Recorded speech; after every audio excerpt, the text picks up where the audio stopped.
So we are back again with a new movie review. We're stepping a little bit outside of our normalities, and we decided to review something that has piqued our interest. Critics seem to like it. Other people who've seen it seem to like it.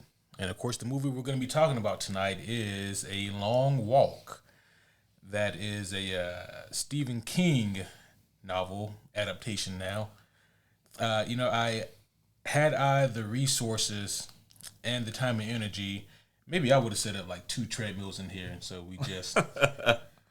How long can we walk and podcast? The thing is, though, I was going to get the homie Dylan to stand behind us with a gun. And, if we went below, 3 miles per hour, then, I mean... I was going to have Junior do it, but he just shoot us. That's true. Yeah. That's true. Just right off the rip. Yeah. Actually, I don't think he would, because who's going to refill his bottles? That's true. That is true. If he ends up in like the foster system, they're not going to do that shit. And they're not going to give him any alcohol. Yeah. Yeah. Yeah, he would hate that. They probably going to take his damn bucket. Oh, he really hate that. Yeah, so he wouldn't do it. That's true. But yes, folks, we are going to be reviewing The Long Walk. This is the recent 2025 adaptation of the first full novel that Stephen King wrote. It's not his first published work, but he did write the novel pretty early. I could see why you wouldn't want to come to your publisher with this first. But here we are. Didn't he release Carrie first? Wasn't that like his first published work? I believe so. I mean, that's not a whole lot better, in terms of subject matter. I think it is a different sort of horror, though. Yeah. It is more of a this can never happen.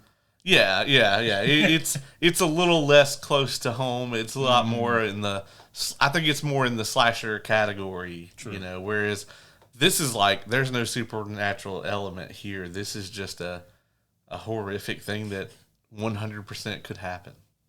Yeah, and people have been like debating on what genre should a movie like this go into, and horror may not be the exact type of box you want to put this movie in. However, like you just said, it is very horrific when you consider the fact that things aren't that far removed from, what happens in this movie.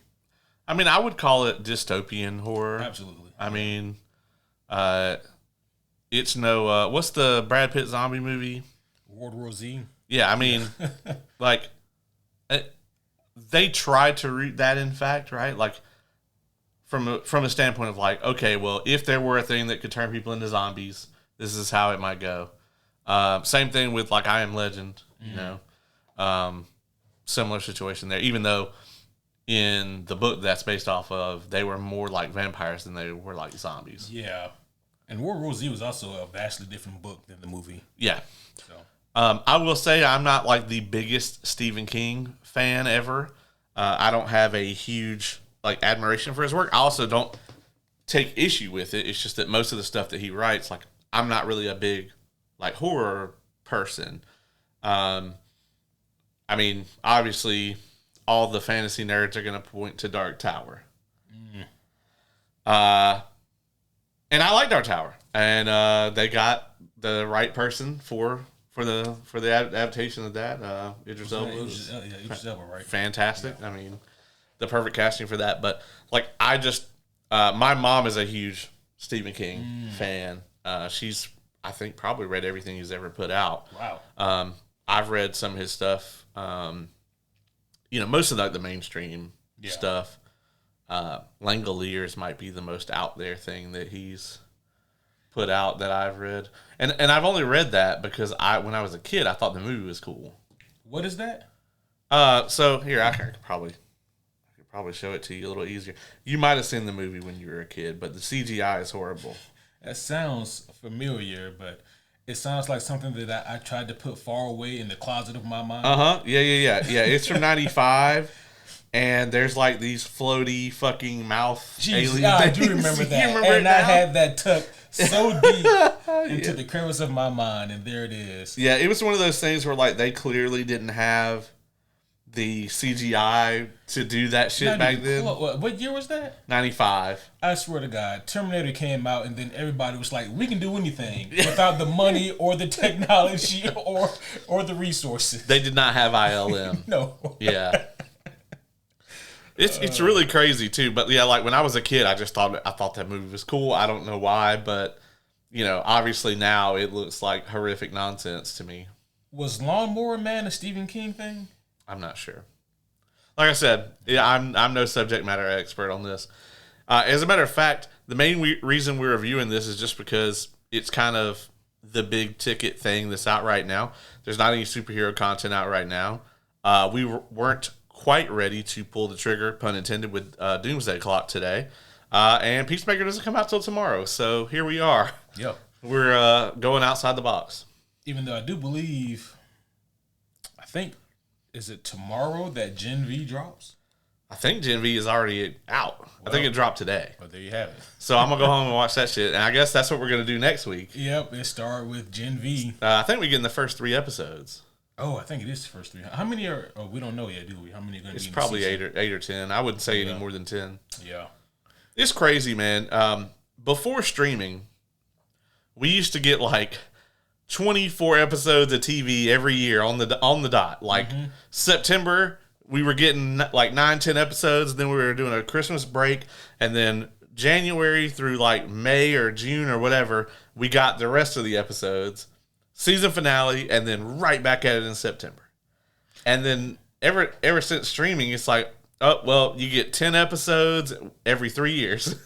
That's still the CW model.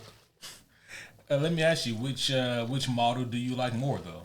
Is it, though? Is CW still actually putting anything out like that? I feel like there's got to be something that they're still doing, right? I know that DC was their tentpole for a decade, but...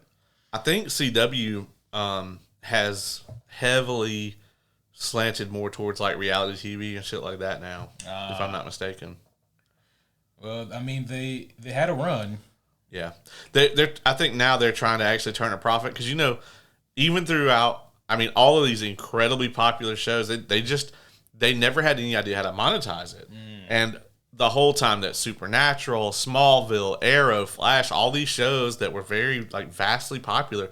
I mean, shit, Vampire Diaries, the originals, all these shows that had immense fan bases, they weren't making any money.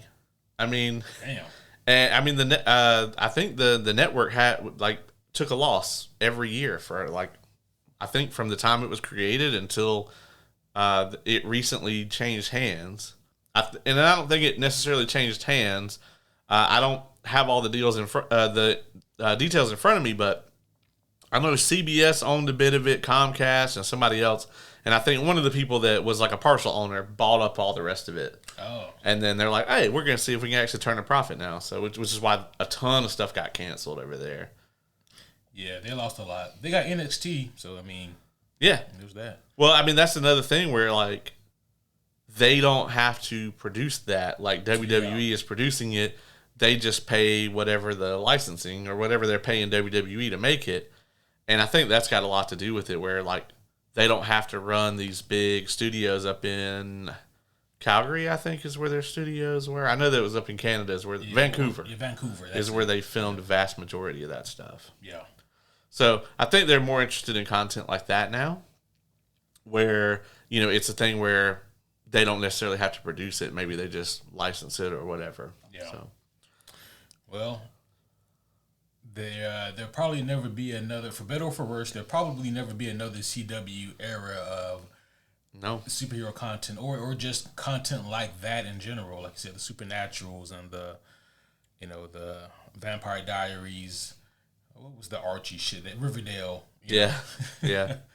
That never had a Sabrina crossover, not one fucking time, which was ridiculous, even though they were both on Netflix. Along with the Batgirl movie that we'll never see, I want to see that Powerpuff Girls TV show. I don't want to see that shit. you know that shit had to be horrible if they wouldn't even show us like a screenshot. Oh, it had to be so bad. It had to have been abysmal. I mean, Do you think it would have been better or worse than Superman Lives? oh man.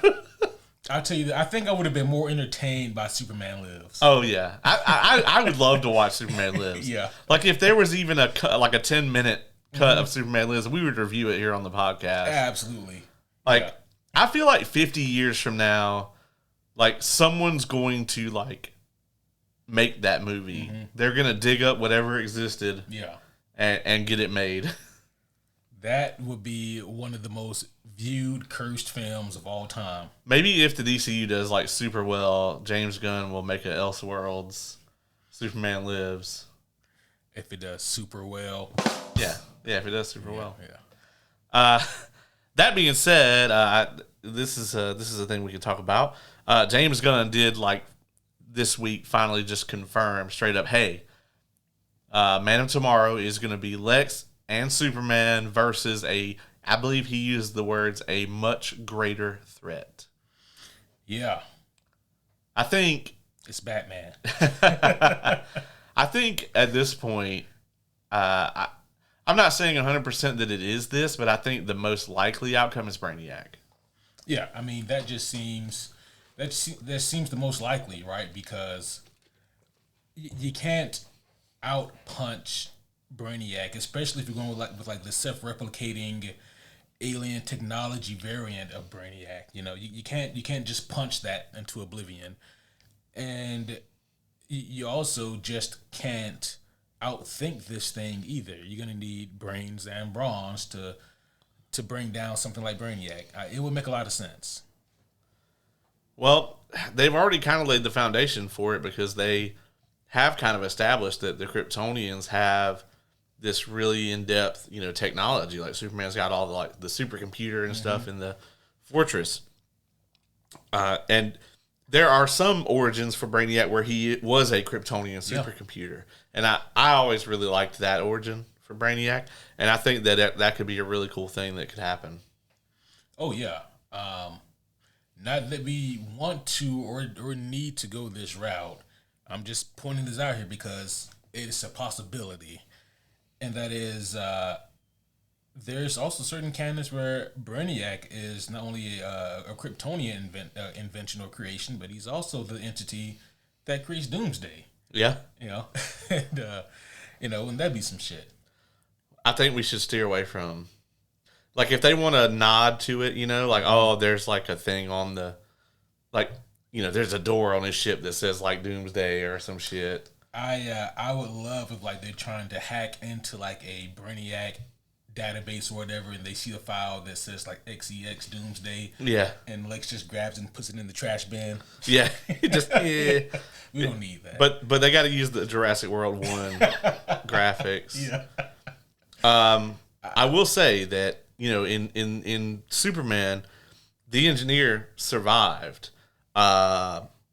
If Brainiac is the villain in the next movie, she better hope that she's just not in it. Yeah. She's going to have a bad time. She's going to have a real bad time. For sure. Because he's going to be like, oh, you, come here. Mm-hmm. Oh, yeah. You work for me now. You work for me now. I hacked into you like just now. So, I mean, obviously, like the selling point of a movie like that would be the Lex and Superman frenemy type dynamic. Yes. I like that and I like that concept, but as a Batman fan, I can't help but think that maybe they should have saved that for a Superman and Batman team up movie. Well, I think they can still do Public Enemies. I mean, they probably maybe not call it that, but I don't think that they took away the ability to have a Batman and Superman team up movie, because a Superman and a Lex is a very different thing than a Superman and a Batman. Now, granted, I don't want like Superman 3 to be that, and it just becomes like we're almost going like a Tom Holland Spider-Man, where it's like Superman gave up the solo run and joined a different tag team every movie. Not that I have a problem with the MCU doing that with Tom Holland. I've actually said on here numerous times that I think that it was a brilliant idea for him to have like a little MCU babysitter every movie, because it solves a lot of problems. But man, I gotta put a disclaimer out there. TikTok has been going ham on me here lately. Yeah. I'm gonna just edit it so it looks like you just hate all that shit. Where I was just like, fuck Tom Holland. Hey, there we go. That's there, what I needed. There. You don't even have to cut it. You just clip that out. It's gonna be a 2-second clip. Just man, fuck Tom Holland. Just put it all over the. You should put it over like a trailer for that movie he's in with Daisy Ridley. Oh no. But yeah, no, I am excited to see what this movie looks like, what it turns out to be. I have faith in James Gunn. I just admit this is just not the direction I thought that things were going to go. I mean, I think that obviously there's a lot of strong humor that's going to come from a Superman and Lex Luthor kind of team up, a forced team up type deal. But man, like I'll be honest, like they just work so much better as enemies, and I guess for me, it just feels a little soon for them to be teaming up. I would want a little bit more space. I mean, I'll be honest. Like, we all know Lex is going to try to fuck him over at the end. Or at the beginning, or in the middle. Or all three, yeah. I would really love for Kara to be in this movie. As a matter of fact, I would really love if they go like the Kandor storyline where, you know, he has the city on the ship and, you know, he's just looking for like its last inhabitant to complete it. That would be good. You know, I think putting Kara in this movie and kind of making her like the object, like the MacGuffin that Brainiac is after, I think that's a great storyline, and I would love to see them do it. Yeah, there's a lot of different directions they can go with this movie, but ultimately we'll see, and that is slated for 2027. Yeah. Yeah, we gonna see.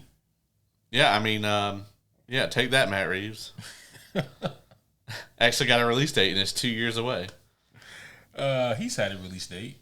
Sure, he's had like 12 of them. Yeah, that's what I'm saying. He's had more, so he wins. I will note that over the last couple of days, I fucked around, unfortunately, and read the Mistborn Era 3 preview that Brandon put out.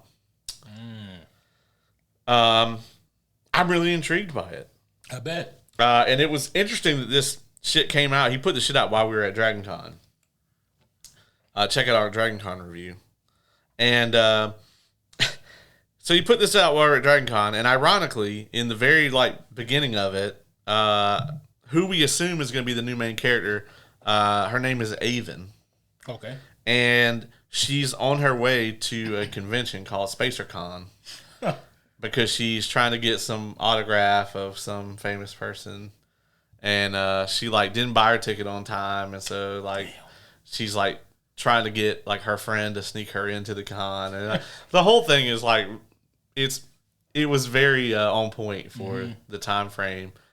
But yeah, it was interesting, man, to have a character in that world, listening to some terrace mountain funk on their headphones was just it was a crazy thing to experience. Well, that's gotta slap. I know, yeah. It is. Yeah, I mean, it sounds balling as hell. I don't know what it sounds like, but Terrace Mountain Funk. Yeah, I like it. Yeah, yeah, I like it.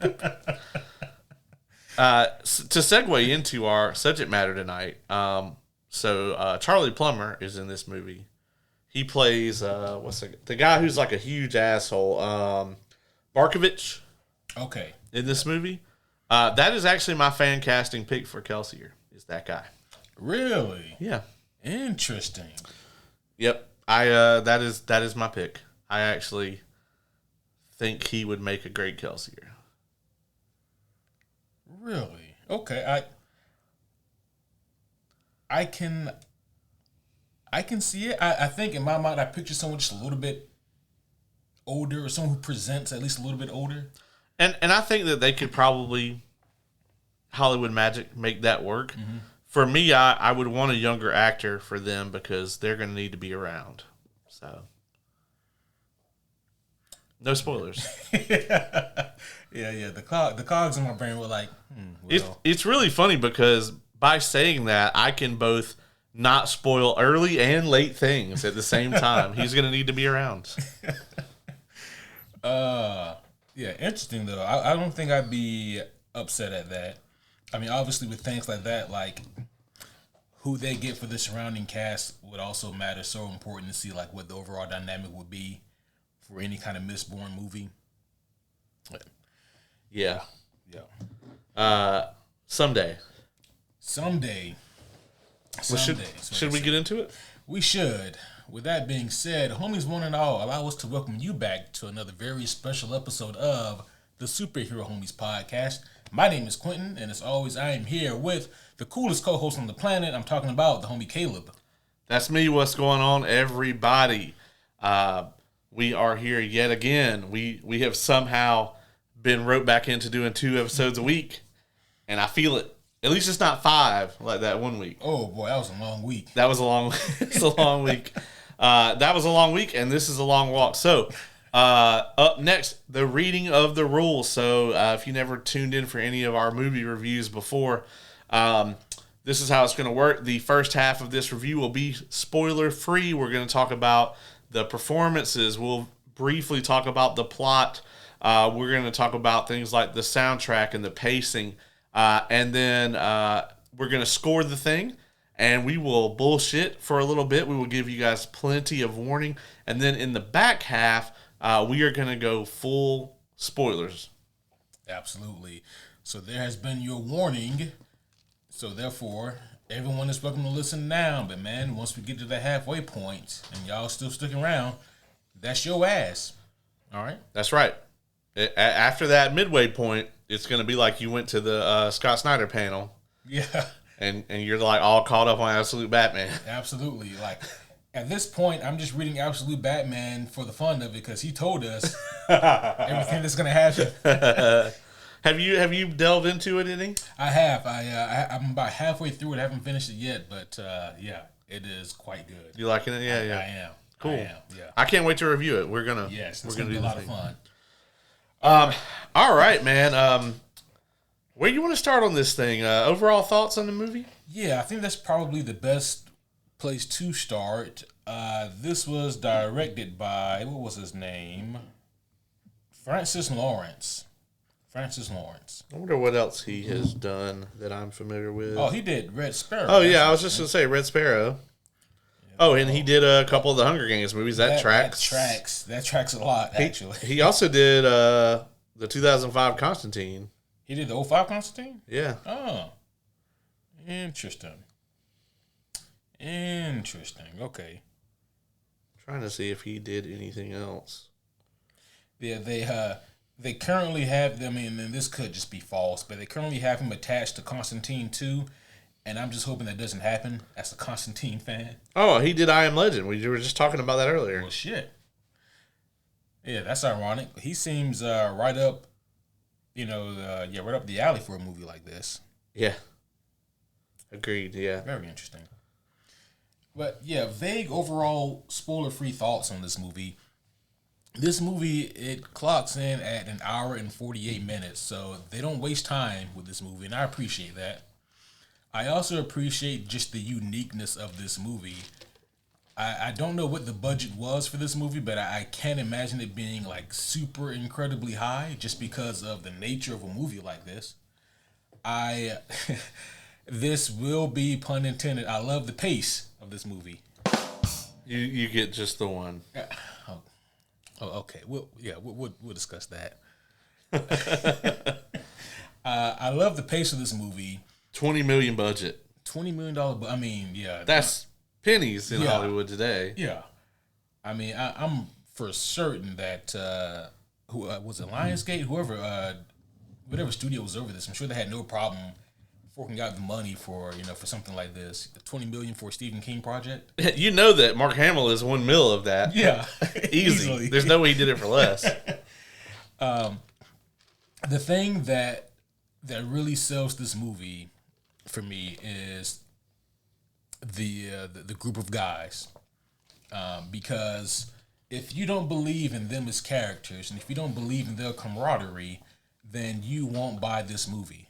There will be nothing of true interest, in my opinion, that will tie you to this movie if you don't believe in what these young men are doing. And that for me is truly the strong selling point because the movie does a great job of establishing up front what this long walk is. And it does such a great job of just informing us as the viewers as to how this world functions and how bleak this society has come, that all these young men vie for an opportunity to enter into this contest, this competition, where they walk at a certain pace and they will keep walking until there's only one person left. All right.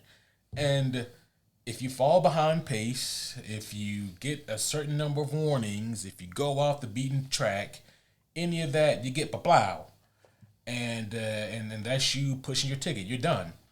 And so you know from the beginning, and so do all of our characters. They all know and willingly sign up for this competition, and so they all know going into this that if they don't make it, that means that they are going to die trying, literally.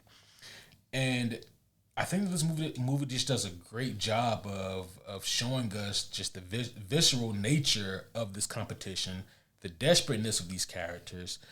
And again, I can't say this enough, but just like the brotherhood that these characters form, knowing that they know that only one of them is going to make it, but still, there's a brotherhood that's there at times. I thought this was overall a tremendous movie. I will be honest, the ending did leave me wanting a little bit. It feels like we get this really big swell, and we get to the end of this movie, and then like it's over before you realize it's over. I feel like maybe they could have given us just not much, just a couple minutes more there at the end, and maybe flesh things out a little bit more, or to expound on certain things a little bit more. But I think that overall, this is an incredible journey. That one was Junior's, and it's well worth going to go see. I had a blast with this thing overall. Kelly, what you think? I think it's rare that we ever have to give a trigger warning for anything that we cover on this show, but I'm gonna give one here. Probably don't go see this movie if very, very overt violence, particularly against young people, is a problem.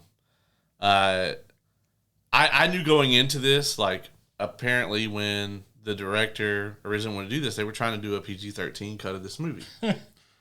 And Stephen King said, and I quote, "If you're not going to show them kill the boys, then there's no reason to make the movie. Don't make it. Don't bother." And it's not because he just wanted the gratuitous violence. It's because without it, you would underscore what it is. This is, a thing where this movie does not allow you the comfort of a cut. It doesn't do it. It doesn't shy away from what is happening on the screen at any point. It doesn't do you any favors with any quick cuts. There's maybe a few times in the movie where there's like a dark shot, so you don't necessarily see the full extent of an injury. But other than those couple of times, it is incredibly visceral, and I do think that it will probably make some people very uncomfortable. So just know that going in if you plan to go see this movie. And I mean, really, if you plan to keep listening to this review, because we're going to talk about it in detail. I agree with a lot of what you said there. The ending for me, it was one of those things where, the destination was nowhere near what the journey was. Everything that kind of led up to this, and there were some aspects of it that were somewhat predictable, but I don't tend to count off for that. As a matter of fact, the more I see Hollywood's quote unquote creative choices, the more I enjoy the predictability, actually. Because I feel like when we got to a point where people were trying so hard not to be predictable, they just started doing shit that didn't make any damn sense. Yeah. So if those are my options, give me the predictable every time. But this movie had some nice twists and turns to it, and I really enjoyed the journey. And just like you, the ending, I didn't hate it. It didn't bother me too much, but it does fall flat. It is anticlimactic in the truest sense of that word. And I also agree with you that the relationships with the characters, and I mean, this goes back to everything we've said about anything ever, make it about the characters. Surprise, it works. Yeah, I mean, this thing made, I think, 15 mil in its opening weekend. Oh, that's great. So, 3/4 of the budget back. Yeah. Right off the rip. I think it's going to do well. I think that, obviously, Mark Hamill nailed it too. I mean, I think all the performances were really well done here, and to echo what you said, without that cast and that writing, this movie doesn't work at all. No, it doesn't. Without the cast doing as well as they did, and without the story having them all kind of commiserate together, it becomes a boring slasher movie. Oh, absolutely, yeah. And who wants that? It becomes murder porn at that point. Yeah. And when we did the Sinners review, we talked about the tracking shot, where you have a character that's walking directly towards the camera, and you use that to not only show the world around them, but also to capture the actor's performance and their facial expressions and everything. And this movie used that shit like a lot, like 90% of the film. Yeah. I want to go back to something else you said about how this movie does not shy away from showing like the gratuitous violence used against these young men. And I'm someone who is pretty desensitized, like I guess most Americans, for what that says, to shit like that. I like my action to be actiony, and for you to show me what you want to show me. But man, when you're telling a good story, and this movie overall does tell a really incredible story, there are moments where you know what's about to happen, and the movie lets you know that, hey, so this thing is about to happen, and it gets to a point where I'm like, okay, I don't need to see it, and the movie shows it to you. Yeah. But I think that plays to the strength of the movie, because I think that's the intention. Like, we're not supposed to want to see it, and then they show us anyway, because it all kind of ties back to the raw point and theme of this movie, which is, why would someone willingly sign up for something like this in the first place? Yeah. Go ahead. The movie shows a lot of, in the conversations between these characters, a lot of incredible themes. I'm not going to go into the reasoning here, because I think that's a spoiler. But a lot of people have asked me, okay, so do they sign up for this? Is it a thing where, like, it's a lottery? Do they have to? The movie will answer those questions for you. But I think for us to do it here in this section, I would consider it a spoiler, because I think that everything surrounding the idea of the contest, other than maybe like the basic rules, I think those are just as much a part of the narrative as anything else. Yeah. Well, that being said, we do have, obviously, characters in this movie, and I think that some of these characters will really draw on a lot of people.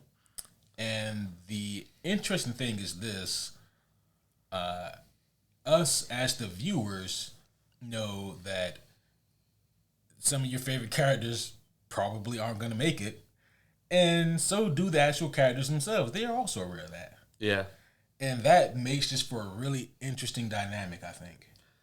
It really does, to sort of see the way that it pans out, right? Like the way that the characters come to grips with that fact, right? Is that, if I don't win this, I'm done. And they all knew that when they arrived there.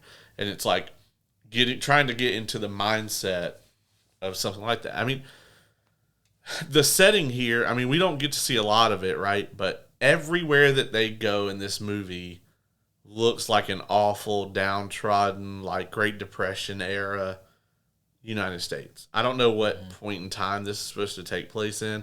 Obviously, it's a little later than that.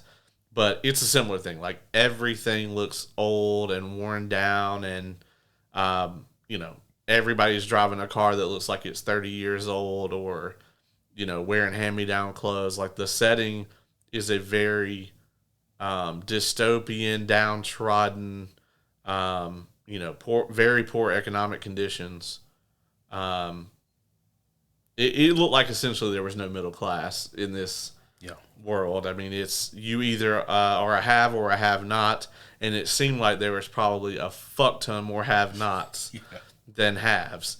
And the only way to possibly become a have for somebody who, I assume is not born, as a have, is to win this contest to the point where, people would sign up for it. Yeah. I mean, this world is bleak for sure, but you kind of get the idea that maybe this can provide a better way. Yeah. To talk about some of the characters here that we get. Yeah. We have first character we see is Garrity. Garrity, which is played by Cooper Hoffman. And that is Seymour Hoffman's son. I was going to ask, because it seems like whenever I see like a younger actor that has the last name of like a famous one, I always have to ask now, and it's usually the case. Well, and, his dad worked with this director on Hunger Games. So. Oh, shit. Yeah. That tracks, man. Yeah, Philip Seymour Hoffman. Yeah. So the resemblance is there, and I really enjoyed this character and the performance. Yeah. Yeah, he is kind of like, one of, you can definitely tell his position to be like, okay, this is going to be one of the ones, Right. And I think that he does a great job here. He's very endearing, but I'll be honest, a lot about what I have to say about this character can be applied to a lot of them. I can also say this, again, just looking at the broad scope of characters we have here, even the ones that are assholes, like, if it comes to a point where one of them is even maybe about to die, I'm like, oh, man, that sucks. Yeah, there was probably only, well, I really can't go into it in this half, but I will say that there was probably only one where I was like, yeah. But I was like, okay. But I have to say, one of the challenges of a movie like this where you have, 50, like an ensemble of like 50 people, it's going to be pretty evident who like some of the red shirts are. Yeah. It's going to be evident who some of the early deaths might be. And it's going to be evident who's going to be there for the long walk. And I don't think there's any way around that. You can't evenly space it out amongst 50 people. Yeah. Now, if this was like a 10 episode like season of TV and you wanted to shoot it like a documentary or something, and actually, now that I say that would be pretty interesting. I think. Would be. If you, not necessarily like a The Office mockumentary style, but I was thinking more like Band of Brothers. Yeah, but I think if you like shot it as if you were like a reporter actually covering. Like this is a throwback, but like an Iron Will. A what? Iron Will? Yeah, the dog sled race. You never watched that? You are speaking a different language right now. Oh well, it's this movie about dog sled racing. Kevin Spacey was in it back in the day, but Kevin Spacey is a reporter and he's on a train, and he's on the train in like they have like a car that has all the different reporters in it, and they all have their little like telegraph. The little clicky thing, telegraph. Transmit. Yeah, and they're all like telegraphing back home, like what the status of the race is, and like that's how the movie is kind of framed. You also could have told me that you had an acid trip and this is what it was, and I would give you the same response. No, this is a real movie. No. Now I have to pull it up, and then I'm gonna bust it out on the throwback. Yeah, this movie came out in 94, like back in 94. That was a real long time ago. A long time ago. Back in 94, yeah. Yeah, it's a real thing, yeah. I'll be dog. You never seen this? I've never seen that. Yeah, man, it's a Disney movie and everything. I think that's my first time even hearing of that. It's actually a pretty good movie. I liked it. Yeah, it was. I never heard of the dude who's like the main character ever again though. His name is Mackenzie Aston. I wonder if he's related to Sean Astin. Oh wow! But yeah, he's never really been in very much. So anyway, I guess it's only suitable. The more you know. But anyway, if it was covered, if you shot at something kind of like that, where it's like from the standpoint of somebody reporting on it, I think would be an interesting way to do it. I'll be honest, I don't know that I could go through more than an hour and 40 minutes of this. Yeah. Because the only thing I can think of, right, like if they were to ever do like a mini series of something like this, it would only be more heartbreaking because they fill in episodes with like, well, this is what the characters were doing before they got on the long walk. Yeah, you get backstory on like all these characters. Yeah. And yeah, it would be awful. Mm-hmm. But Garrity, yeah, he is kind of like one of the MCs that we get here in this movie, and like you said, like it's unavoidable, right? Like you kind of know who's going to be here for the long haul. You kind of get the idea of who's going to be here for a pretty good amount of time and who's just not going to make it far. Yeah. But to the credit of this movie, though, that never really interfered with my enjoyment of it. Yeah, no, I agree. And that goes right back to like if these characters aren't awesome, then it doesn't work, right? Yeah. So obviously another one of those kind of main type characters is David Johnson, who we very recently saw in Romulus. in Alien Romulus as Peter McVries. I really loved his character here. This guy's actually starting to become a favorite. He's just a standout in everything I see him in, and like in both this and Alien Romulus, like David Johnson, like you said, like he manages to like be a standout amongst people who are also really good. Yeah, and the two characters are incredibly different. He's definitely not like in a typecast situation. As a matter of fact, I think the character he plays in this movie, I think is a pretty unique character overall. Oh yeah. I mean, not that his character in Romulus wasn't too, but we've seen characters like that in the past where it's like, I've never seen an autistic robot until I saw Alien Romulus. Yeah, but you've seen like a dysfunctional robot, and you've seen like autistic characters, and yeah. But his character in this movie, though, I think is pretty unique and has a very interesting perspective, and I really liked his character in this. Yeah, and I can't really say much more than that. Right, same. Yeah, there's a lot more I want to say there, but we got to hold off on that. But no, he's great, and like his chemistry with Garrity is amazing. He really went through a cut for this movie too. Oh yeah, there wasn't a single carb anywhere near that man. It kind of makes sense. Like again, we don't know a whole lot about this world, but like you get the idea that maybe their eggs are also expensive. Yeah, right. Yeah, like I think Garrity is the most like chubby character in the movie. Yeah, and he's really not. Right. He's just kind of like filled out, I guess, a little bit. Right. He's husky, I think is how as they say. Yeah. I'm gonna skip around a little bit here, man, but Ben Wang is fucking killing it. He's gonna be a standout for a lot of people. So, not only is he killing it in this, he's also the star of the new Karate Kid Legends. Oh shit! And he's in the Mean Girls musical as well. Oh damn! And he's not like a main character in that, but he definitely has like a standout character in that. And it's just interesting to see like that he's getting all these like spots, and once again, these roles are incredibly different. Yeah.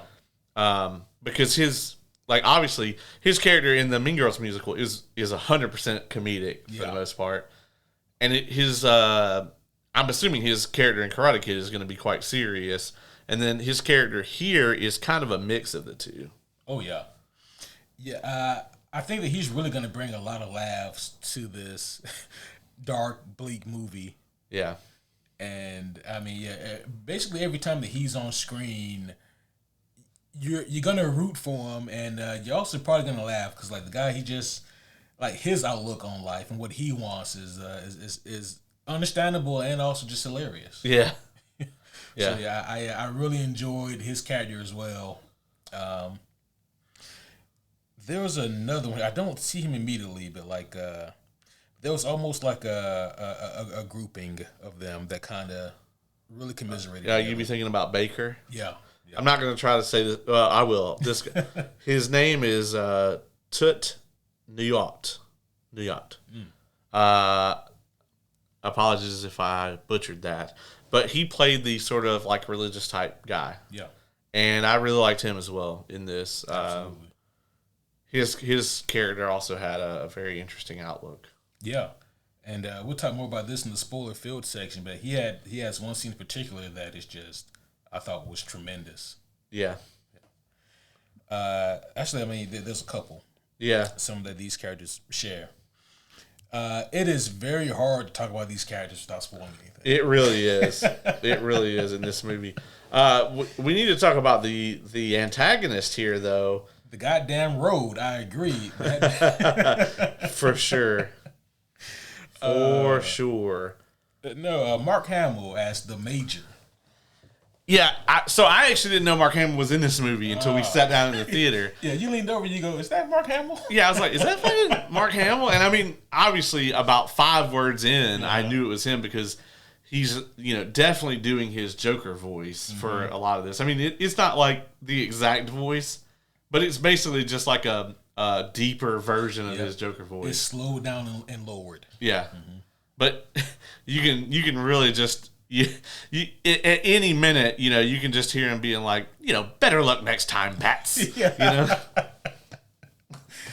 This is some shit the Joker would do. Yeah, right. Yeah, this is absolutely some shit he would do. Yeah. What'd you think of this character? There's actually even a Joker reference in the movie, which was cool as fuck. I don't remember the exact reference, but it was pretty on the mark. I do, but we can't talk about it in this half. Mark Hamill doesn't really miss. Yeah. Now, granted, this role also doesn't really use.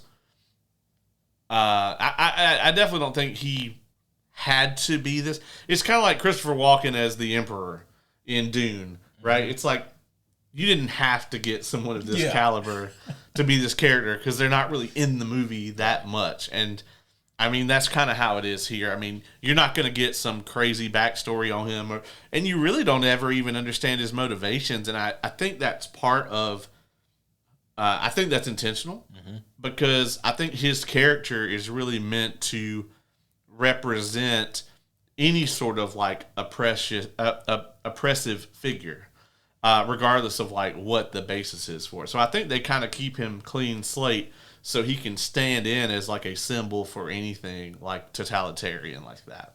Yeah. And again, just kind of skirting around spoilerific territory here. It's like the character of the Major, they do interesting things with him because like you said, on one hand, we don't get a lot of him. He just kind of pops up here and there sporadically. But on the other hand, when he does pop up, it's not like he is exactly being antagonistic towards the group.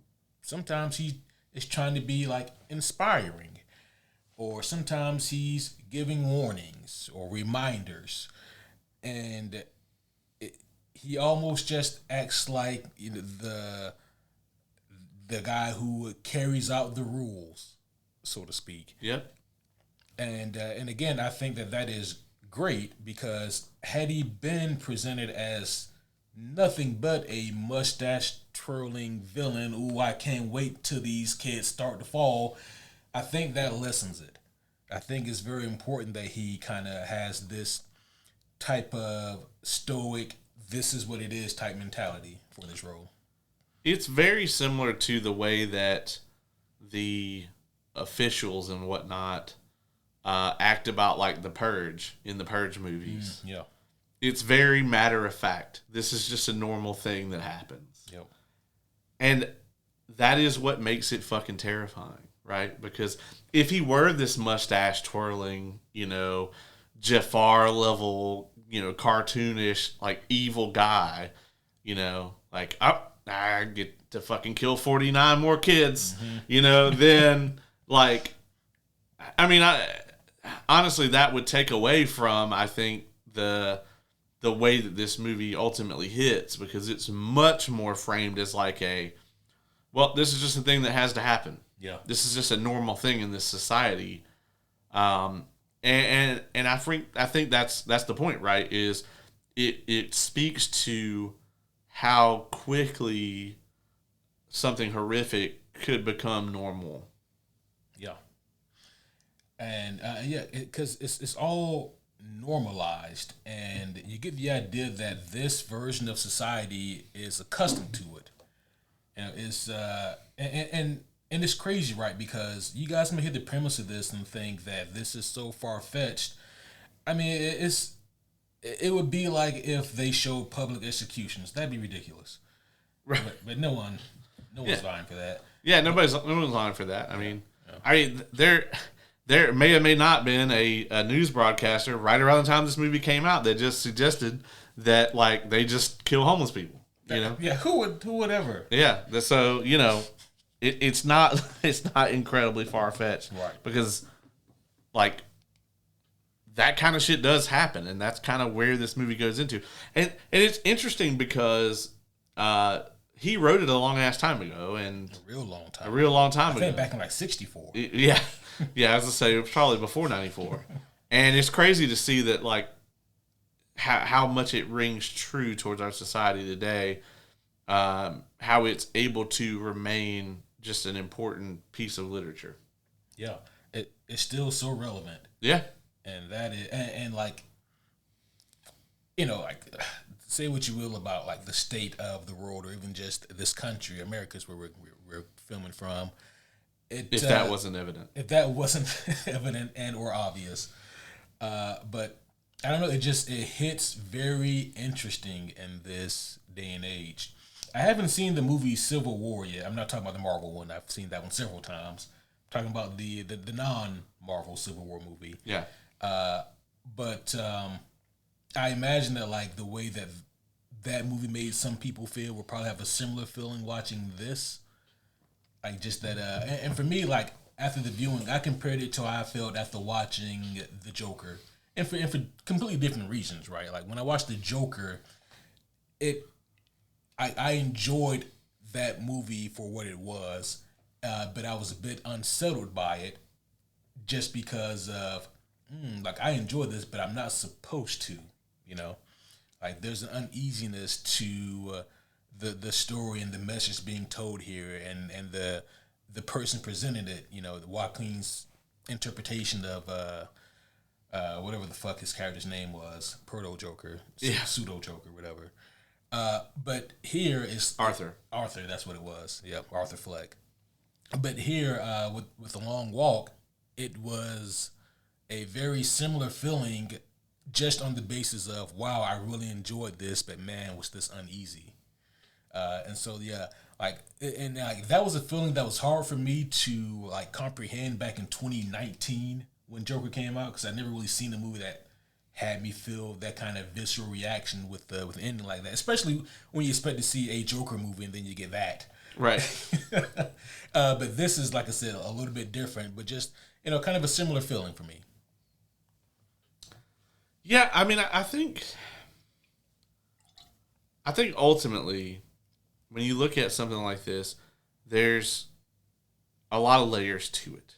There is that way you just talked about of I enjoyed this as a like piece of art, and then down to like, okay, well but the subject matter is incredibly disturbing. Yeah. And it is. Yeah. And it's supposed to be. Yeah, and it is, and it is supposed to be. I'm trying to think. There was something that I was going to compare it to.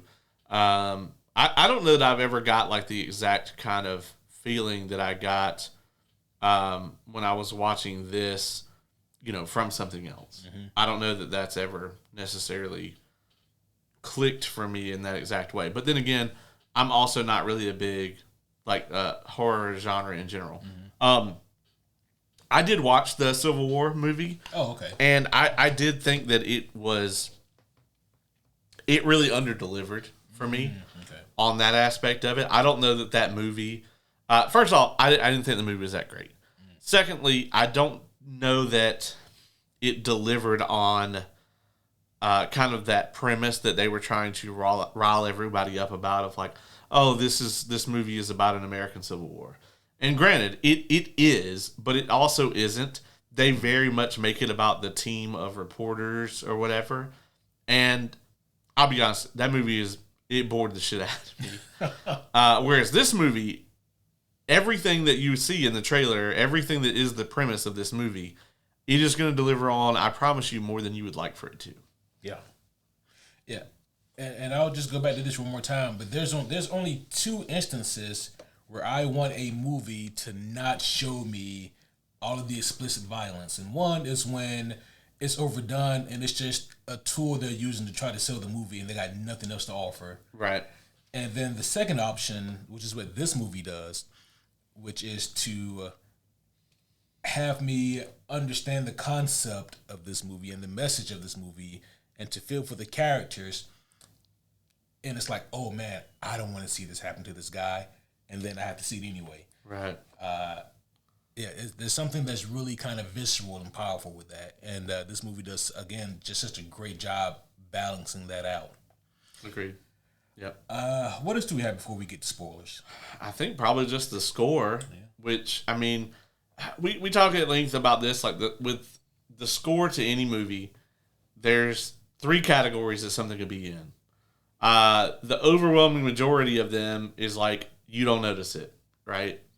Then there's like, this score was amazing, or like, I hated it. Either things were out of place, it had a soundtrack instead of a score, and the soundtrack wasn't good, something like that, or like a Batman versus Superman, where it's like, why the fuck is this music turned up to 10,000? Things like that. Those are really the only options, I think, for a movie soundtrack. This, I think, is in the broader middle category. I think the music that is in this movie, it's not going to pop out at you. There's no big needle drops or anything. I think the music that is there is very effective at conveying the emotions. Yeah. Yeah, the score, it is definitely just there to kind of assist the scenes in delivering the emotions that are trying to be felt. Right. But like you said also, I didn't really notice it that much, and for the most part, that's for the best, because the score is there to support and uplift the movie, not to dominate or overpower the movie. Right. But with this being like a thriller / horror type of ordeal, there are times for sure when like the score is being used to help like sell or convey what's about to happen. But honestly, more times than not, they bravely choose silence over anything. They actually do. I think the lack of a score is probably more effective in a lot of these scenes, because it gives you more of a idea of like, here's what it would have been like to be out there. Because there's nothing, the road is going to be silent other than the characters talking and like sounds of like nature, right? And that's it. There's not going to be some music swelling. And when these characters get killed, pretty much the only thing that you hear is them screaming. And the other characters like reacting to it. It's not, oh, there's like a gunshot and immediately the music swells and the camera pans away. The movie does not give you an out like that. No. I guess the last thing I have to say about this is, again, the characters and just the premise of this thing is really what sells this movie. Yeah. Those 2 things blend together perfectly. These are human characters. These are very, very human characters that we get here. And so they have very human reactions and interactions with each other. And those things just really do such a great job of helping this movie out. The again, the pacing I thought was overall really good here. Like I don't know if there were any times where like I felt that the movie was dragging. It was like when moments weren't super tense, then things were developing between the boys. Yeah. And that was all entertaining. So it wasn't just like the tense moments were the only entertaining things. No, seeing the boys talk to each other, that was also very entertaining. I mean, literally a movie where they walk for 2 hours almost. The pacing in that could be very, like, obviously that would be a main concern if you were going to film this movie. They did a great job with it because this movie at all points is either endearing you or horrifying you. It's only doing those two things at any given time. There's really there's no moment of peace because the characters don't have that. Yeah. You know, they don't have any ability to rest. Nope. And we'll talk more about this in the spoiler session here in just a minute. But man, do they let you explore all those possibilities? That's true. You went first last time, I think, which means I go first today, which means that when we review Peacemaker on Friday, he'll have to go first. But that being said, this movie to me, I thought that the character work and the writing was exceptional.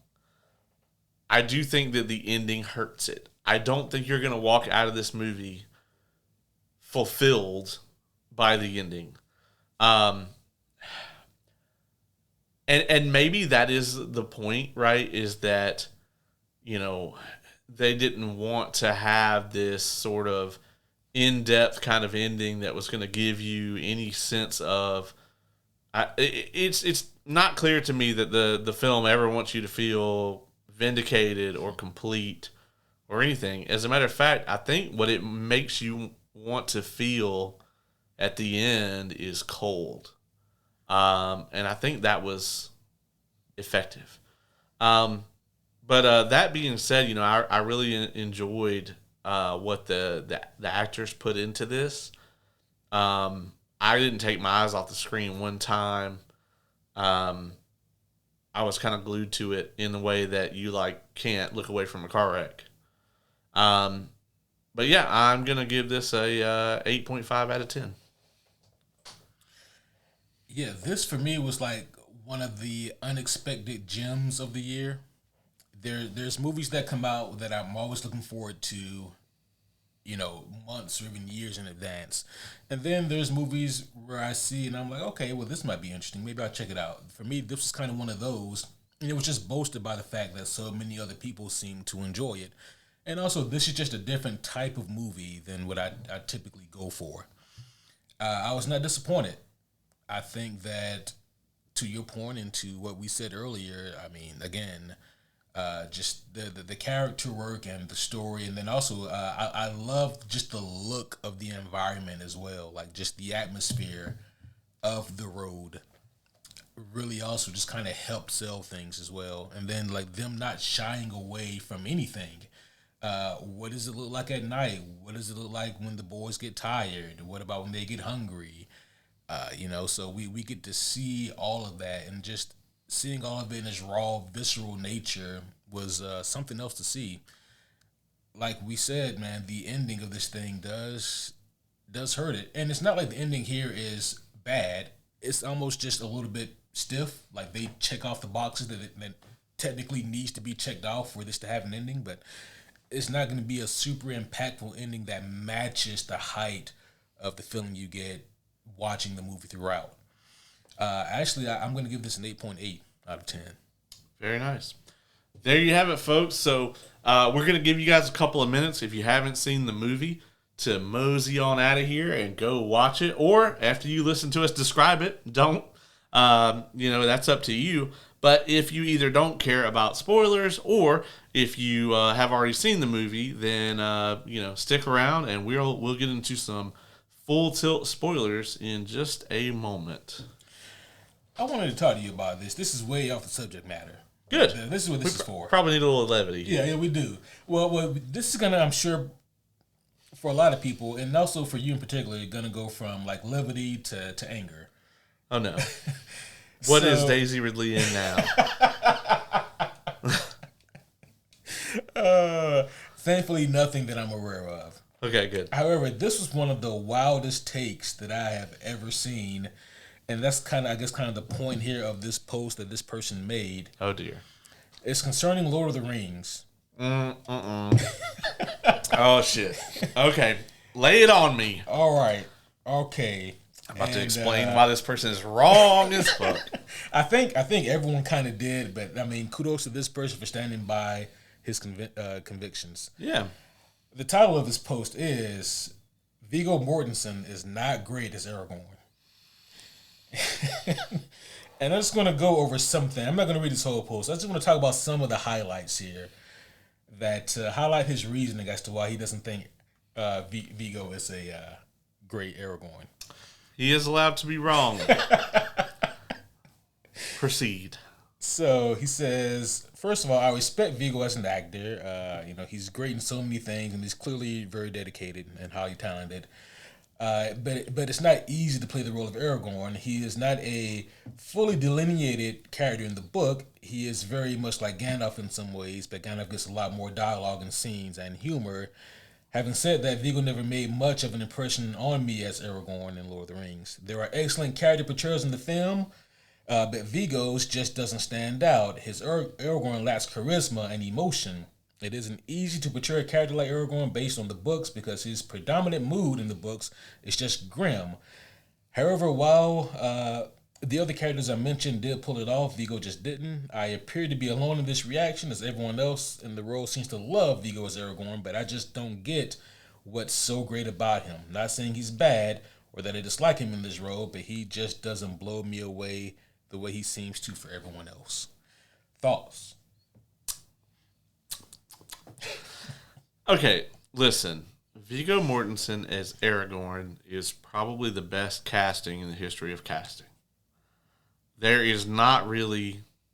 are very few roles, right, where I would say that for a generation, you cannot recast them, right? I don't think anybody can play Aragorn while Viggo Mortensen is like, maybe not alive, but at least while he still could be Aragorn, like while this person is available. Yeah.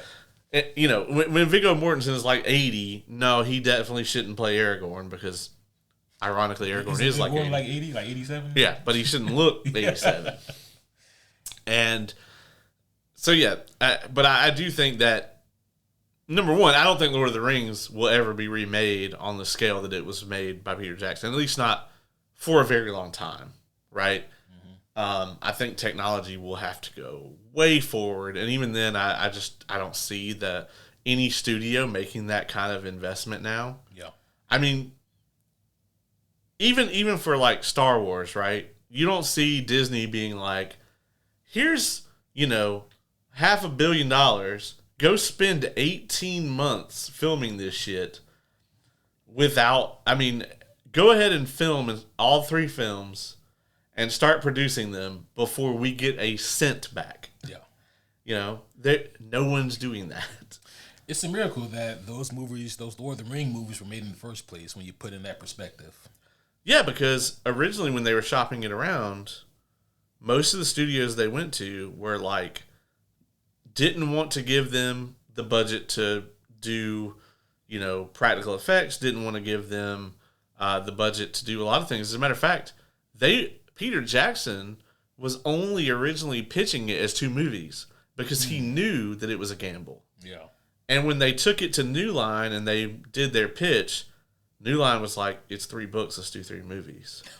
And that was a fucking amazing... New Line has made countless amounts of money off of that decision. Whereas, the other studios that shut them down were like, no, just 1 film, And can you imagine? Oh my God. That story squeezed into 2 hours, 2.5? Because, even 2.5 was a stretch in 2001. Oh, yeah. There's no way. As a matter of fact, the only reason why it's acceptable to put a 3-hour movie in the theater now is because of those movies. Yeah. But Yeah, I mean, this is a horrible take, folks. There's no way around it. I mean, like what you like. It's superhero homies rule number 10. But holy shit. Vigo is just... I think he is one of the most incredible performers. Aragorn does have a grim outlook, which is why his portrayal of the character is so incredible. Because with his expressions, his body language, and his facial expressions, he is able to portray this character that has this incredibly grim outlook, but also that he has hope. You know, it's that the circumstances are what is grim. Not he himself. Like, he wants things to be better, but he also conveys a lot of doubt in himself. A reluctance, because he thinks that he will fail the same way that his forebears failed. And to be able to portray that with body language and facial emotions, because, I mean, he only mentions it verbally once or twice throughout the course of the 12 hours of the films.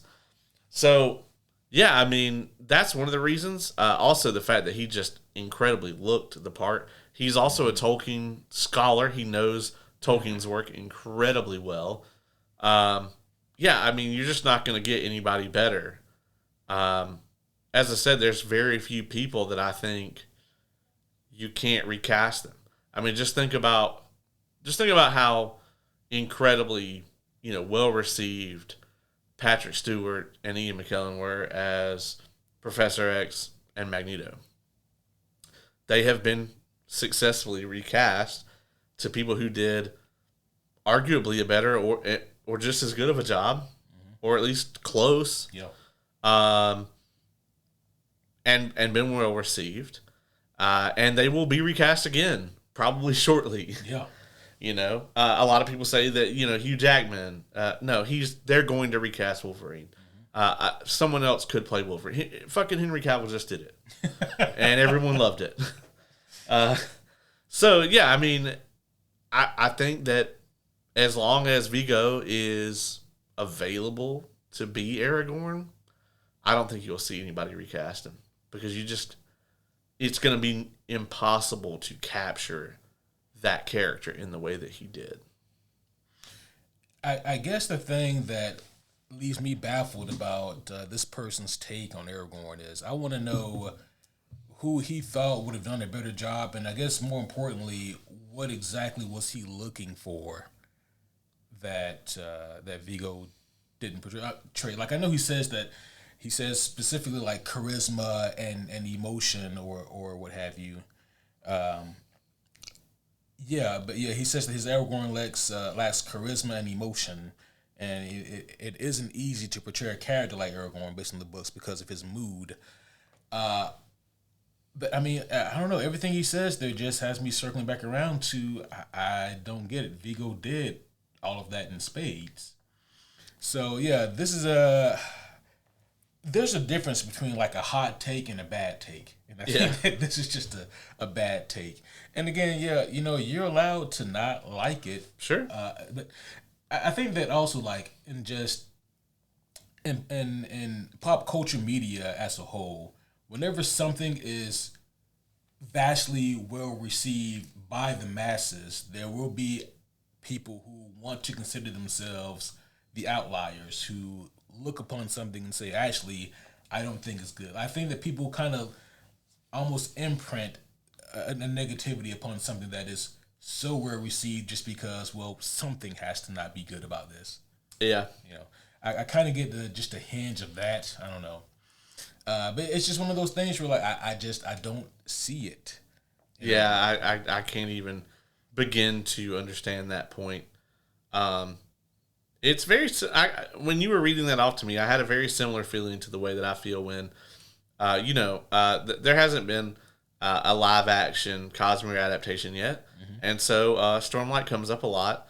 And when I see fan castings online for Stormlight, the vast majority of the characters in Stormlight are Asian. And the cast will be like 95% white people. And I get the same kind of, just a little vomit in the back of my throat when I think about that, as I did when you were reading off this guy's opinion. Yeah. That he's entitled to. Yeah, for sure. So. Oh, man, yeah. How are we still whitewashing in 2025? Right? I mean, it's like, did you not read the parts of the book where they describe these characters? I mean, they're also all like 7 feet tall, but I don't know what we're going to do about that. We're going to get a bunch of Yao Mings. All right. Well, the thing about it is, like, the gravity on this planet is lower than ours, and so therefore everyone is taller. Yeah. And so, like, everyone is taller. So it really doesn't, it's not going to matter. Yeah. Because everyone is relatively. People will be proportionate, so it's not going to matter. Yeah. That checks out. But, like, if everyone, frickin' looks like, Elijah Wood, that's going to be problematic. Just to stay on brand here. Yeah.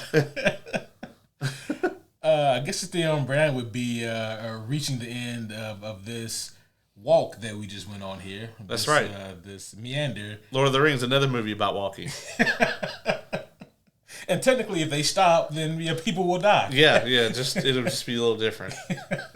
But yeah, full tilt spoilers, folks. We are in the spoiler section now for The Long Walk. Okay, so early in the film, they bring this young kid on screen, and they're all joking about like, oh, there's no way that this kid, that this dude is like of age. I'm assuming you're supposed to have to be an adult. It sounds like 18 or older, I think.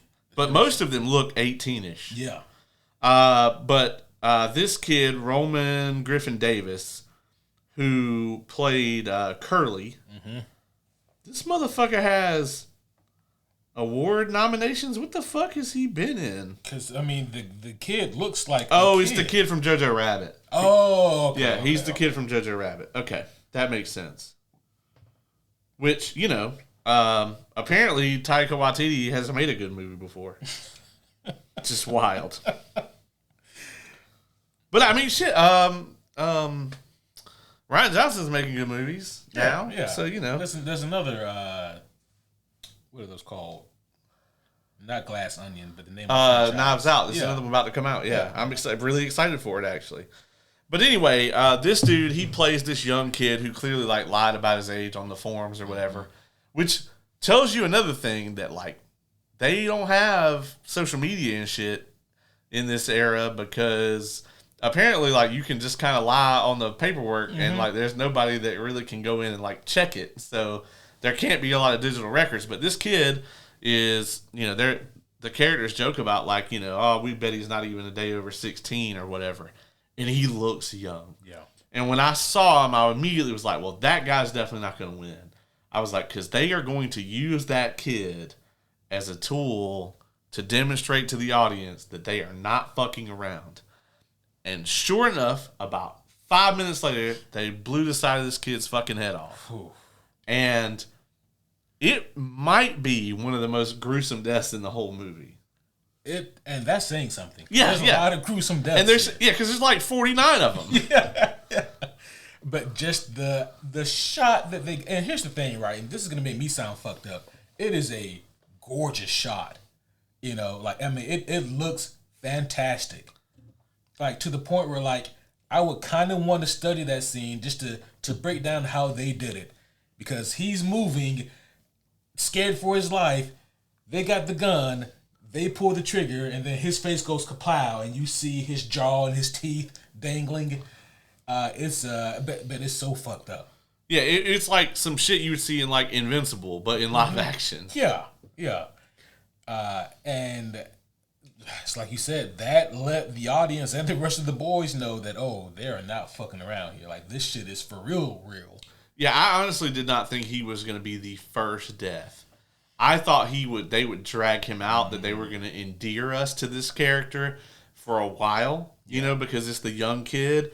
And then, like, it would be kind of towards the end of the movie. But actually, Olsen, Ben Wang's character, is actually the character, I think, that ended up filling that role. Yep. Yeah, his death was... so it gets to a point where some of the deaths aren't exactly super visceral, but they are really effective just because, like, oh, man, like, I really like that guy. Yeah.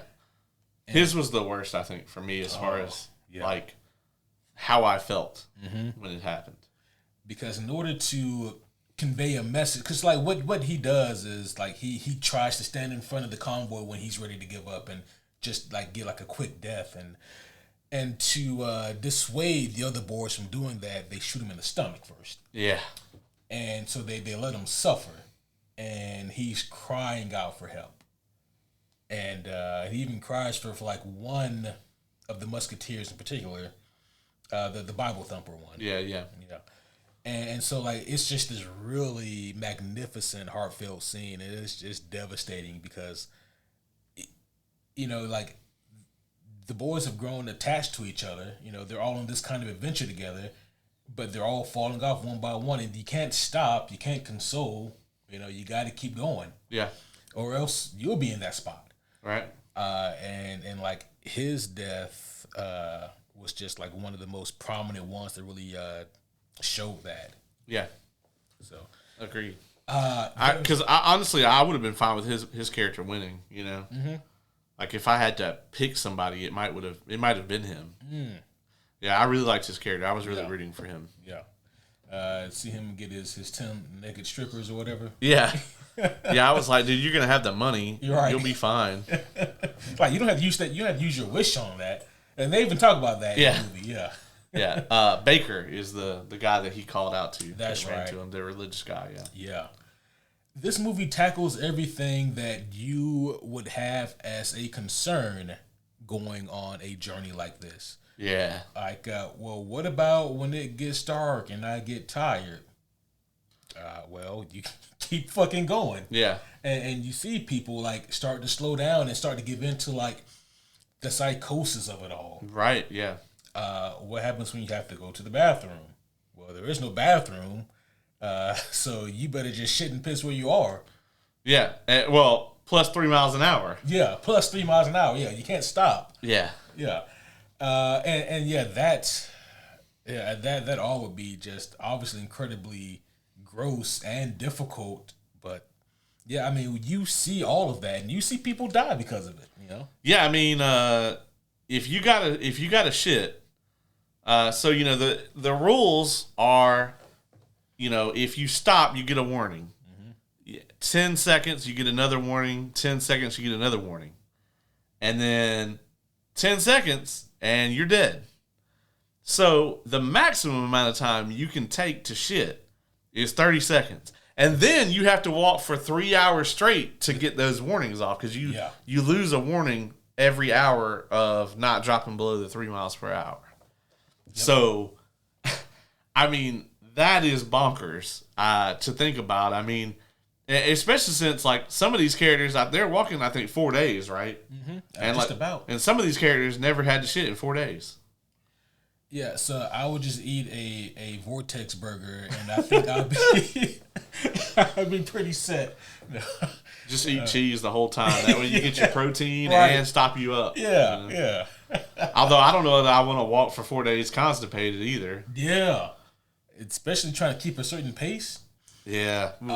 The fucking and this is the other fucked up thing, right? Because like these routes they're plotted to a degree. You know? Why not have these boys walk on like straight planes?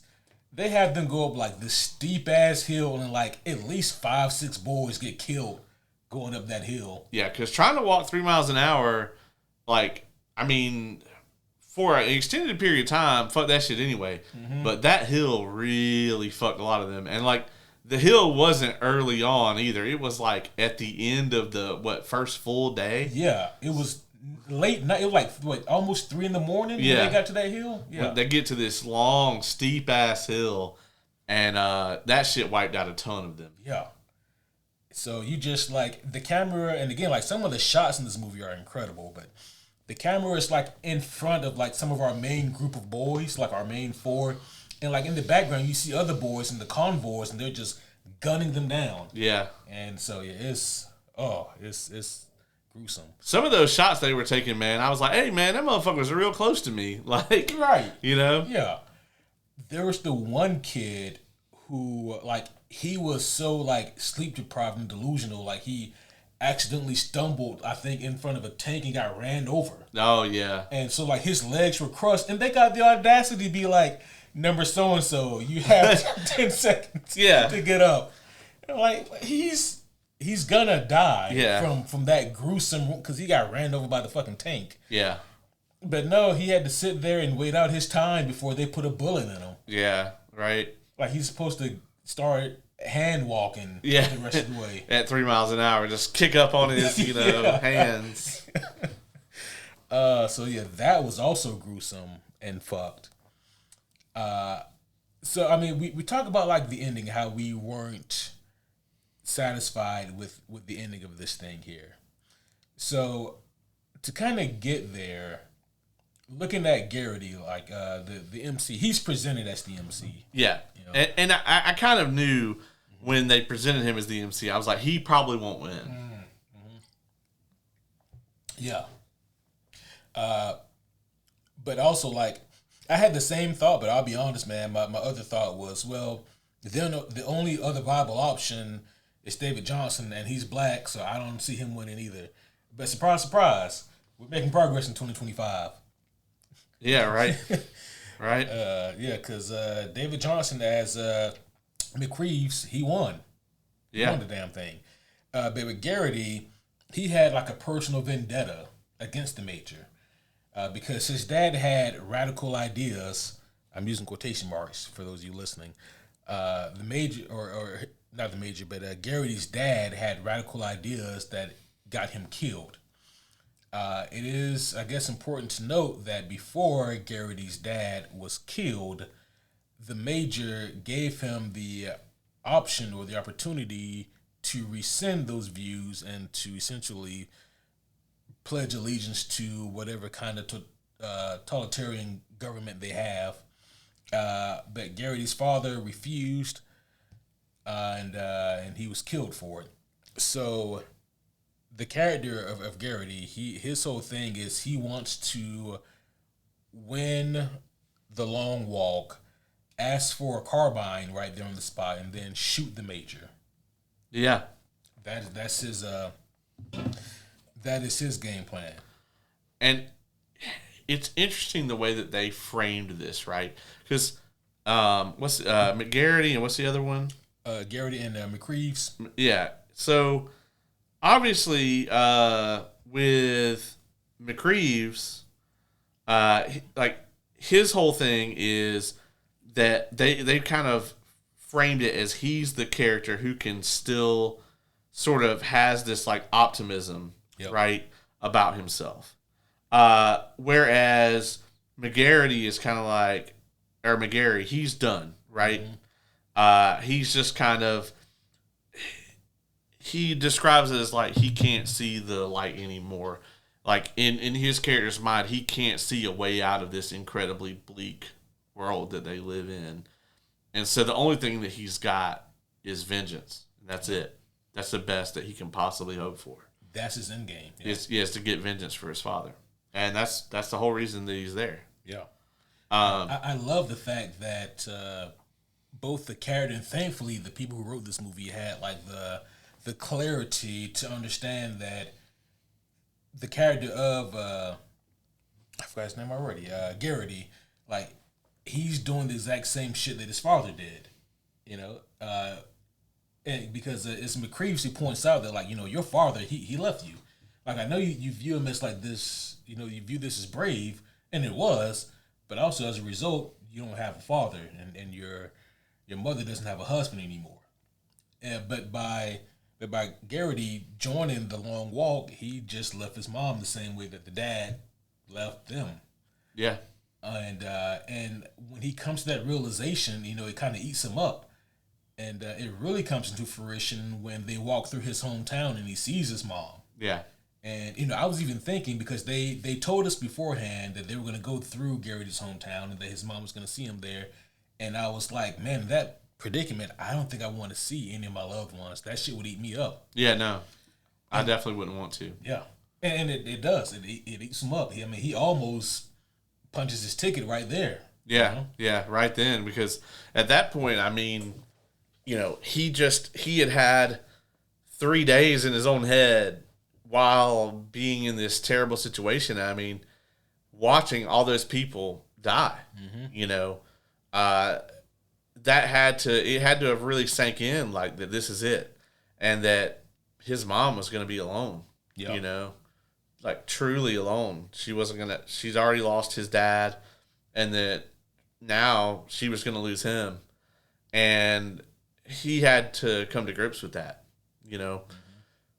And I think the way that this actually ends, you know, with McReeves sort of, he tries to push McGarry forward, and then McGarry kind of gives it back to him.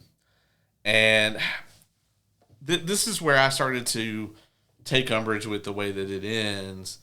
I very much thought that what would happen is throughout the course of the story that we would get to see McGarry kind of brought back to the light by McReeves, that he would convince him that his path of vengeance isn't the right way to go, and that he would maybe still win, and then he, instead of wishing for what he told us he was going to wish for, he would go the McReeves route and try to actually change the world for the better. Right.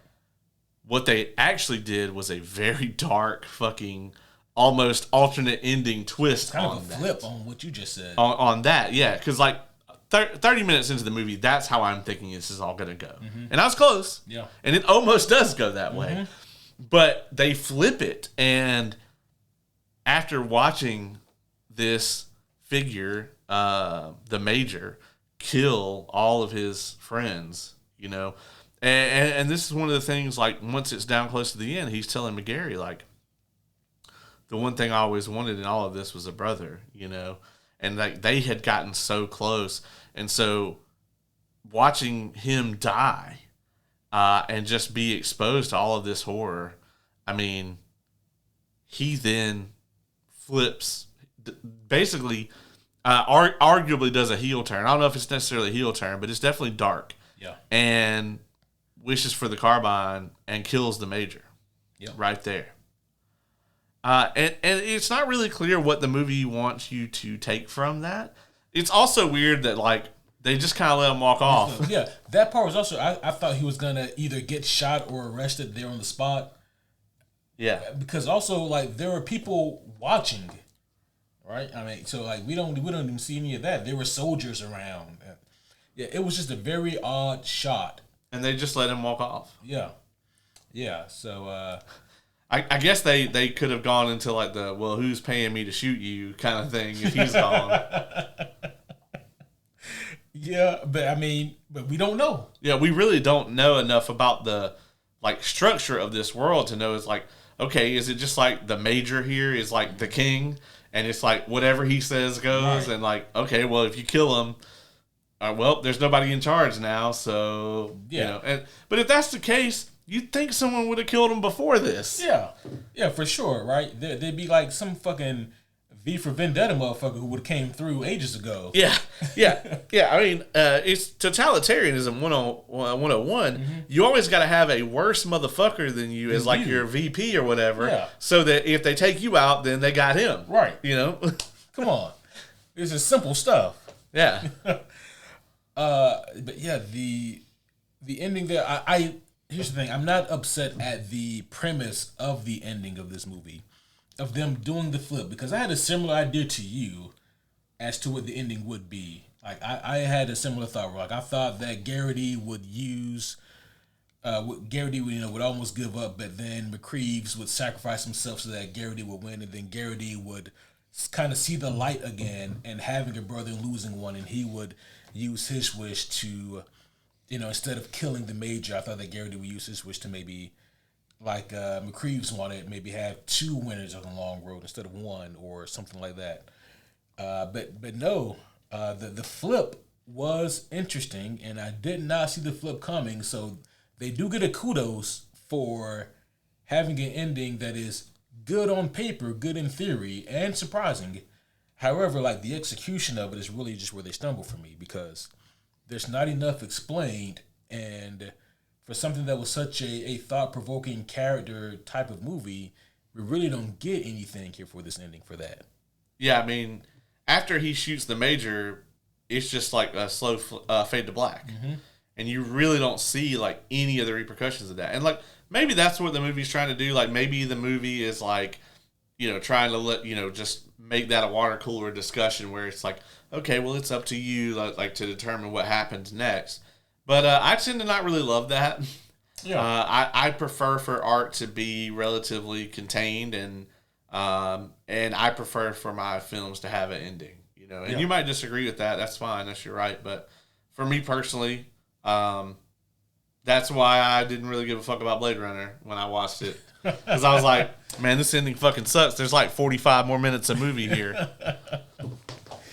Like for me, I compare it to another movie that I also really love, which is No Country for Old Men. I love the movie, man, but that fucking ending is kind of a non-ending for me. And it's like, man, I don't know if the Coen brothers were like, I don't know how we can end this movie to be as good as the rest of it, so we get this instead. It's kind of the same thing here for me with The Long Walk, where it's like the journey is so good, but how do you end it on such a high note is kind of the hard thing to do here. And the thing about this is, like, it kind of like all of my movie watching lately has been bleak. Because on your recommendation, I recently watched The Devil All the Time. And I thought that was a really good movie. But it also kind of has a non-ending. It kind of does, yeah. At the end of the movie, I was like, that was really well done. Mm-hmm. I'm not really sure what they wanted me to take from it. I think that movie is the most, I had to check it to make sure that Quentin Tarantino didn't direct that. Because you get so many different POVs. And it's the most like a Tarantino movie I've ever seen a movie be without being a Tarantino movie. And also, I was like, man, this is... I didn't expect the Spider-Man Winter Soldier rematch to go this way. No. No, that was a great movie, though. Just a great character movie, but... also just incredibly fucking dark. So dark. Yeah. Yeah, there's not a single redeemable character really in the movie. The closest is Tom Holland's. Well, I would say it's actually probably his sister. Oh yeah. But I don't want to spoil the movie, but I mean nothing good really happens to anyone in this movie. Yeah. All the characters are a range of mostly gray to just dark, and then what the things that happen to the characters are just all dark. It's just all bad. Yeah, it's all bad. It's real bad. Yeah. You don't want to live in that bumfuck town in that bumfuck time. In either of those bumfuck towns. Yeah, there's two bumfuck towns. Oh, man. But you don't want to live here either in this dystopian society with The Long Walk. So we talked about this a little bit earlier in the spoiler-free section about why anyone would willingly sign up for something that will most likely end in your death. We spoke about this after we got out of the theater yesterday.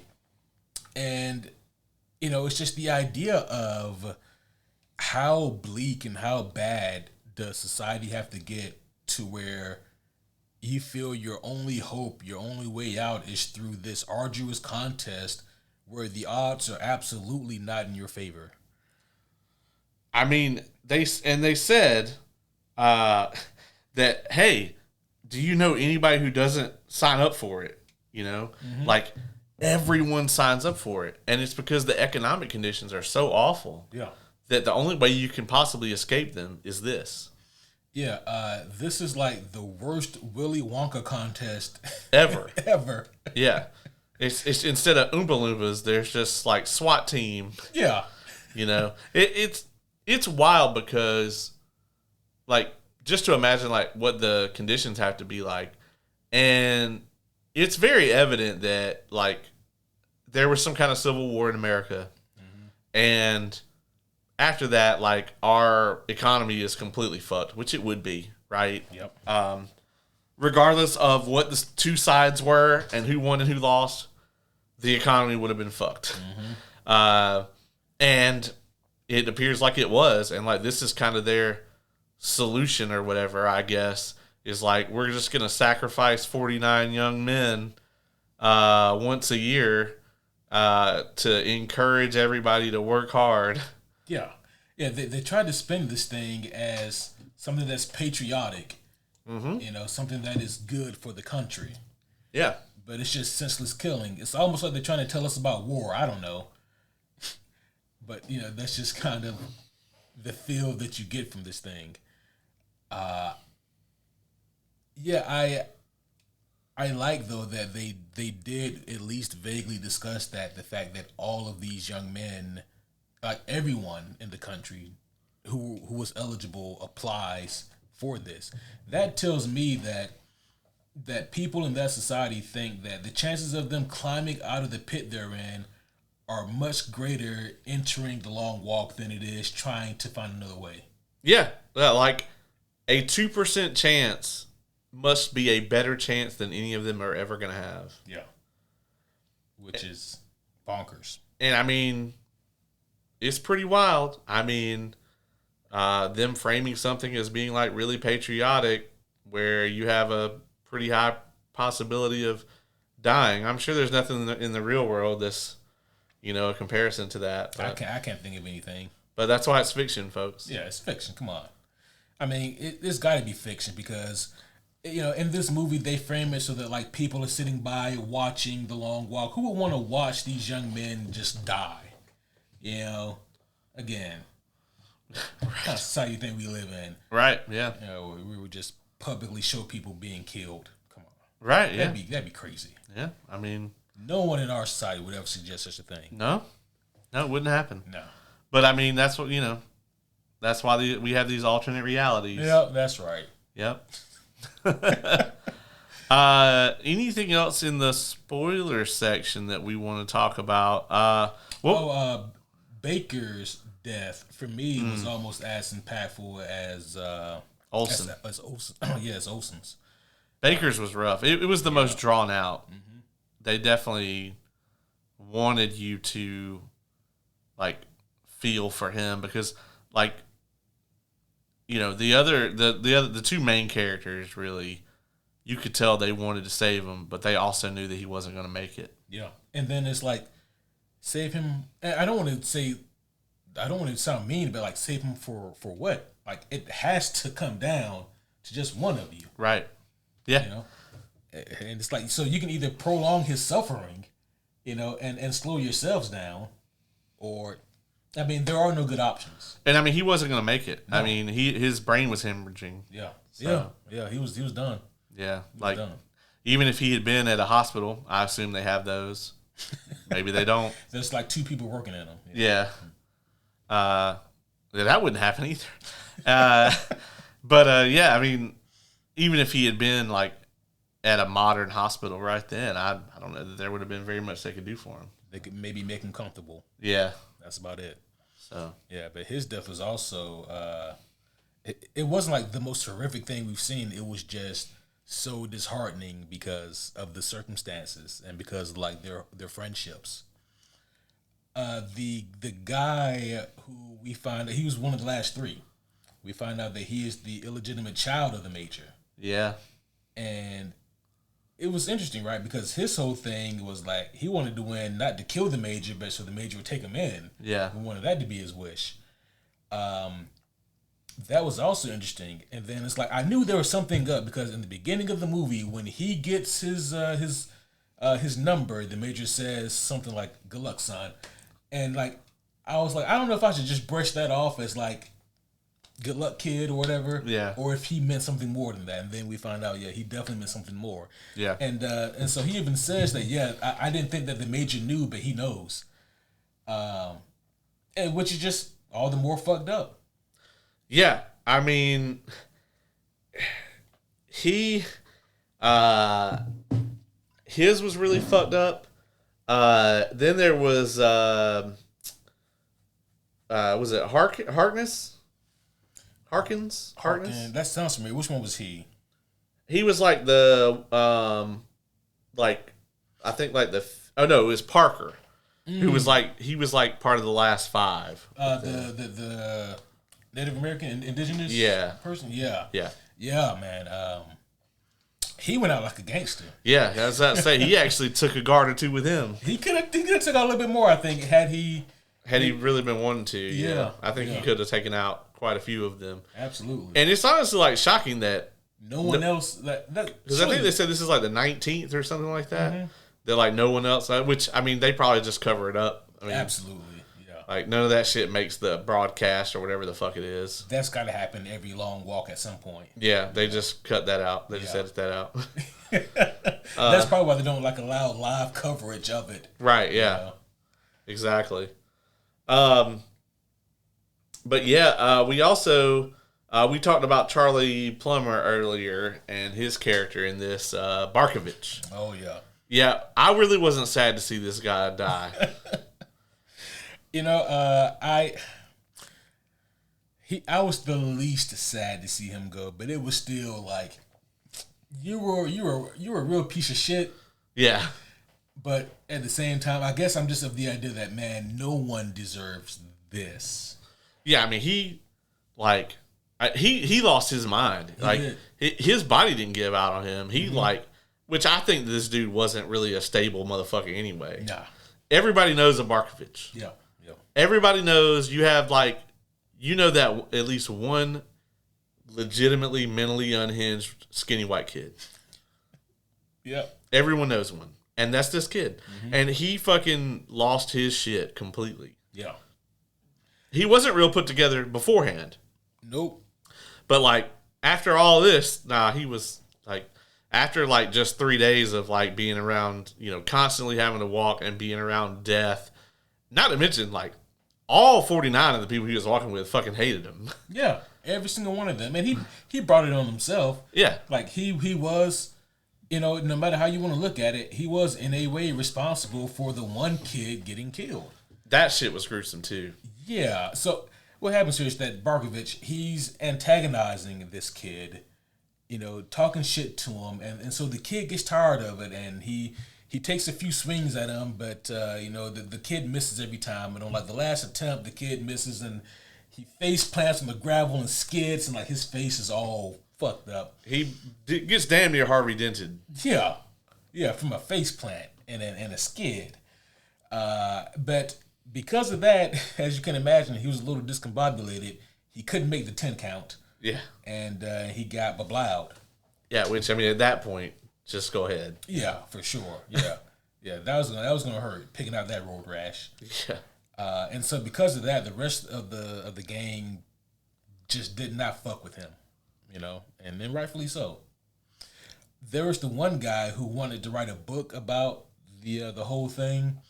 He was the one who had the fucked up ankle, and that also looked gruesome. Oh man, yeah. Because his ankle it was already festering, looked like, and starting to fucking fall apart. But it was damn near at a 90-degree angle. Yeah. Yeah, I guess he twisted it or snapped it or something. Yeah. And, you're done. Yeah. That's it. Yes, that's it, man. Yeah. Have a seat. Yeah. Yeah. Honestly, at that point, you're not going to walk for 4 fucking days. No. And you're not going to maintain that pace. No. For sure. So. Yeah. Yeah, so I think that this is an incredibly harrowing movie. I also think that it's just a damn well put together movie. It was, yeah. Especially for something so horrific, right? Yep. In the hands of a lesser director, this would be just a dog shit movie that I wouldn't think twice about. Oh yeah. Yeah. Just imagine if, Eli Roth got into this. Oh, my God. Oh. I was going to go Michael Bay, but you hit because this is some shit Eli Roth would have signed up for. Absolutely. Yeah. And they would have been like, no. Yeah, no. Oh. Oh, man, you got anything else on this one, man? That actually made me think, there's that new Paul Thomas Anderson flick. Yeah, It's got Leo in yeah. it. It's called like what is it, like Bad? I saw something about it.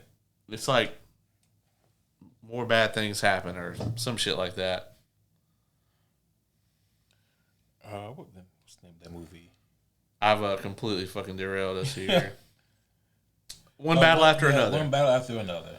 Yeah. And I'm not like 100% on the concept of the movie. It doesn't look great to me, but I'll probably check it out anyway. But I think he would have done a good job with this. Who? Leo? Paul Thomas Anderson. Oh, I was like, I didn't know Leo was a director. Okay, but Paul Thomas Anderson. Yeah, I can see that for sure. Yeah, there's a few who I can see potentially being pretty good at something like this. Again, I just wish that the ending could have been a little bit stronger, had a little bit more oomph to it. And honestly, like, it doesn't even matter if it's an ending that I would agree with. I just wanted them to strongly commit to something. And that would have been enough for me. But, yeah, I think that's all I got on this one, though. Yeah, actually, I didn't even mean to draw this line when I suggested that I thought Paul Thomas Anderson would do well with this. But There Will Be Blood has a kind of similar feel to this movie. Oh, yeah. Daniel Day-Lewis, man, that's and they end in kind of the same way. A motherfucker murders another motherfucker and then walks off. It's not quite the same tone, right. but yeah, I mean the dread in that movie is kind of absolutely is similar. Yeah. So. I agree. And that's the difficult thing to do, I think, is to tell a story that's so compelling with characters that are so compelling that you are drawn in enough to feel that sense of dread. Yeah. It didn't happen very often, and that's what makes this movie so unique to me. It's a hard thing to put in a film because, people go to the movie to be entertained and you want to enjoy yourself. And this is definitely not a movie that really allows you to do that necessarily. No. You can enjoy it as a piece of art, but like the subject matter itself is insanely grim. Yeah. And that's what it's so conflicting, right? Because as art, I thoroughly enjoyed this movie, but as a human being who is non-sociopathic, yeah. I feel so conflicted because this is a great movie. I don't know if I'll watch it again anytime soon. Yeah, I probably won't actually at all. Yeah. But yeah, that's all I got, man. Yeah, that's all I got. Again, great movie. If you guys haven't seen it and you just stuck around for the whole thing, well, now you know our thoughts and feelings on it. If the aforementioned trigger warning does not dissuade you, then yeah, we 100% say go see it. Yeah, right, exactly. But that's all, folks. Make sure that you catch back up with us later on this week because we're going to be right back in a couple of days to review the latest episode, episode 5, I believe, of Peacemaker. We'll be continuing our coverage of that, and then we're about to also add Gen V into that mix. So we got a lot of cool stuff coming up. Hopefully, all of it will be less grim than The Long Walk. We'll at least laugh along the way. Yeah, we'll at least laugh while Homelander murders people in Gen V. Yeah. Well, that's going to be all for now, homies. But we'll see you guys again very soon. However, until next time, my name is Superhero Homie Q. I'm Superhero Homie Caleb.